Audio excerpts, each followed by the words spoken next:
How to become Catholic. Becoming a Catholic is a time-consuming but rewarding journey. After becoming a Catholic, you can go out into the world and conduct your life in accordance with the Church's teachings. This WikiHow will teach you how to convert to Catholicism. Self-exploring. 1. Sit down with yourself and have a real conversation. Becoming a Catholic will alter the course of your life for the rest of your life. It's not like opting to be a hipster or putting a Y on your license to be an organ donor. This will become a part of you, and you don't want to do it half-heartedly. Sure, there are bright lights during Christmas time, but they cannot constitute the foundation of your religion, pretty though they are. Are you aware enough with the Catholic Church's doctrines to state that you know this is something you want to be a part of? If the answer is yes, congratulations. Continue reading. If you're not sure, ask a friend or a member of the clergy for advice. And, of course, there's always the internet. Do you believe Jesus is God's Son and the genuine Messiah? Do you believe in the Holy Trinity, which consists of the Father, the Son, and the Holy Spirit? What about the Virgin Mary and the doctrine of transubstantiation? Is that correct? Excellent. Now, let's go on. 2. Read the Bible as well as the Catechism. The Catechism, you've surely heard of the Bible, right? Is essentially a series of instructions for Christians in the form of questions and answers. It could be the source you're looking for to cement the sale. If you don't have much time, read Genesis and the Gospels. You'll have a solid understanding of the creation tale as well as the story of Jesus. Furthermore, when you do approach a priest and show your interest, it will be evident that you have done your homework. 3. Understand your situation. If you have no past experience with the Catholic Church, you will go through the RCIA, Rite of Christian Initiation for Adults, lessons and receive the full head-to-toe spa treatment during next year's Easter Vigil, baptism, confirmation, etc. However, if you've only been baptized and have no other past connection to the Church, your process may be a little different. You may not need to attend RCIA classes if you have been baptized, but your initiation process ends there. Everything is determined by your education and ambitions.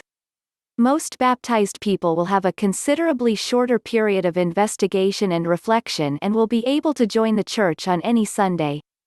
Finding the right church. 1. Visit the Catholic churches in your area. It's not difficult. Simply look in the yellow pages of the phone book under Churches, or walk around your neighborhood. They'll be the tall, beautiful structures with crosses on top, hint hint. Alternatively, look up churches and their Mass times on the internet.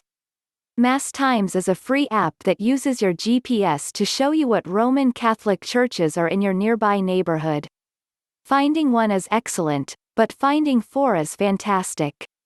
Consider churches in the same way that you would consider college.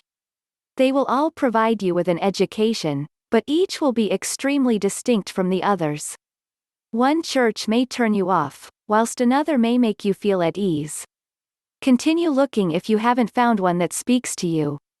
2. Attend Sunday Mass. You wouldn't buy a car without first taking it for a test drive, would you? Attending church is not a privilege reserved for the privileged Catholic club, so go. Anyone is welcome to attend, and no questions will be asked if you do. Go with a Catholic friend who can explain what to do and when to do it. While you will not be able to partake in communion, you will be able to partake in all other activities. No one will notice, or care, if you don't go up to take the Eucharist. The Church is open to everyone. Don't allow a certain Mass or church sway your choices. The services at most churches vary quite a bit. Many parishes frequently offer teen masses, or guitar masses, as well as masses in various languages that relate to the local minority community. Furthermore, your appreciation of the sermon may be affected by the priest who is officiating at that specific Mass. So look around. There are numerous options available. 3. Please pray. Simply because you are not a seasoned veteran of the Catholic Church does not preclude you from praying. And it certainly does not imply that God cannot hear you. Take some time during your day to pray and notice how it makes you feel. It's a positive indicator if it soothes you or connects you to a deeper level. When you pray, you are not necessarily seeking for answers. Just a quick conversation with someone up there, saints included. To express your gratitude, beg for assistance, or simply to relax with and enjoy the moment. It can be done anywhere, at any time, and in any way, whether through thought, words, singing, or action. Initiating into the church. 1. Contact the parish office of the church of your choice. Inform them of your intent to convert, and you're good to go. There are group classes called RCIA, Rite of Christian Initiation for adults. For anyone who wants to convert in a short amount of time, providing you with a social framework for digesting the experience. But first, you must go through the pre-catechumenate process, which entails speaking with a priest, reflecting, and attending Mass on a regular basis. It's not nearly as scary as it sounds. Churches can often function similarly to schools in that you are only permitted to attend the one designated by your geographical location.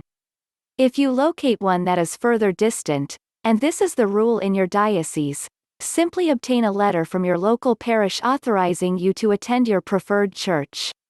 2. Speak with a priest or deacon. He will ask you why you want to become Catholic and will generally speak with you to ensure that you are honest in your desire and are aware of the requirements for becoming Catholic. If both of you are ready to proceed, you will enroll in the RCIA. You, and everyone else in your period, will publicly announce your intentions during a Mass through the rite of acceptance into the order of catechumens and the rite of welcoming. Don't worry, there will be no public speaking. You are no longer in the pre-catechumenate process and have advanced to the rank of catechumen. 3. Begin your Catholic education courses, RCIA. You will discover the history of the Church, the Catholic Church's doctrines and ideals, and the proper order of Mass celebration. Many classes require you to attend Mass only for a portion of the time, departing before communion, because you may not receive Eucharist until you have entered the Church. However, you will be involved in a variety of other ways. You will be anointed, engage in prayers, and get active in the larger community. Not to add that your class will become closer and do things on their own time. 4. Finish the season with a sponsor. The majority of RCIA classes take place over the course of a single liturgical cycle. That way, you can participate in all of the feasts, fasts, and holidays. During this period, you will be assigned a sponsor or, if you have one in mind, you can select one to work with. They are only there to assist you and answer any queries you may have. You may be requested to explain your marital status during this period. If you are divorced but have not obtained an annulment, you must do so before becoming Catholic. If you are married but not in the eyes of the Catholic Church, you may be asked to remarry, or have your marriage blessed, which can be done by appointment, believe it or not. Entering into the Church. 1. Begin the purification and enlightenment process. You will be designated as an elect as the end of the liturgical cycle approaches.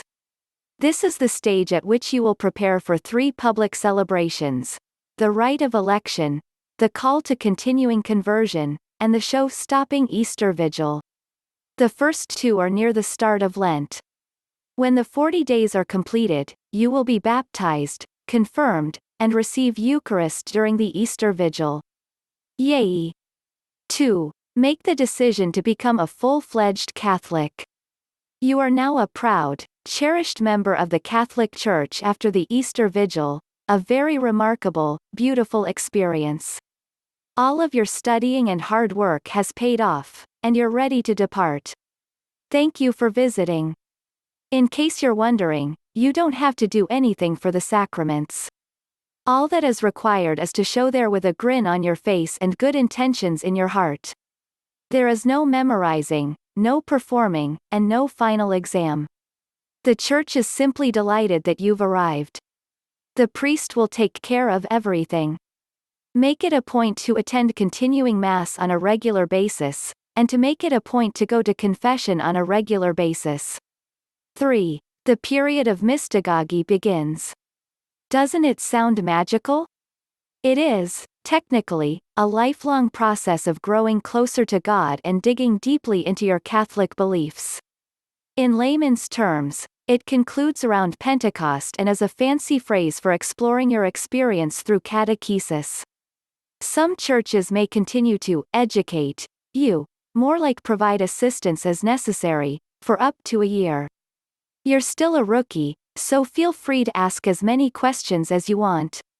They're only there to assist. Then it's out of the mother's nest and into the sky. Thanks for watching. Now you know how to become Catholic.